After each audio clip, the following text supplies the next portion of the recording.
10 avril 2020, Normand Leblond ressent des symptômes qui s'apparentent à ceux de la grippe.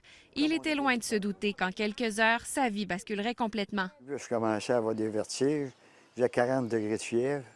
Ma vision a commencé à être embrouillée un peu. Voyant les symptômes de son mari s'aggraver, c'est sa femme Pauline qui a appelé les urgences. Quand on voit aussi partir son mari en ambulance dans un très, très mauvais état, et puis de voir que je ne pouvais même pas l'accompagner dans ça. Je ne pouvais même pas aller avec lui. Tu le vois partir, puis de voir comment est-ce qu'il était, là. Pour moi, là, ça a été terrible. Et rapidement, après son hospitalisation, son état s'est dégradé. Quand le lendemain matin, ma mère m'a appelé à 7h moins 5 pour me dire que dans la nuit, elle avait été transférée aux soins intensifs puis qu'il était intubé. Ça a été vraiment, personnellement, le moment où ça a commencé à me gruger, si on veut. Normand Leblond a ensuite été plongé dans un long coma de 3 semaines.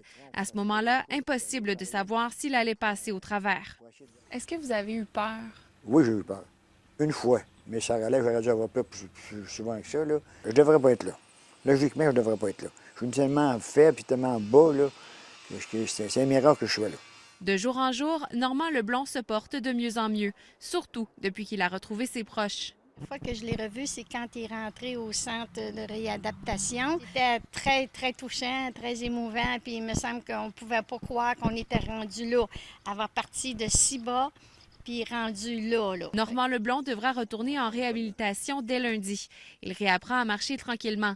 Et chaque jour, il remercie le ciel d'avoir survécu au virus. Aujourd'hui, vous êtes reconnaissant? Ouais, très reconnaissant avec eux autres. Ouais. Pascal Robitaille, TVA Nouvelles, à Saint-Charles-de-Bellechasse.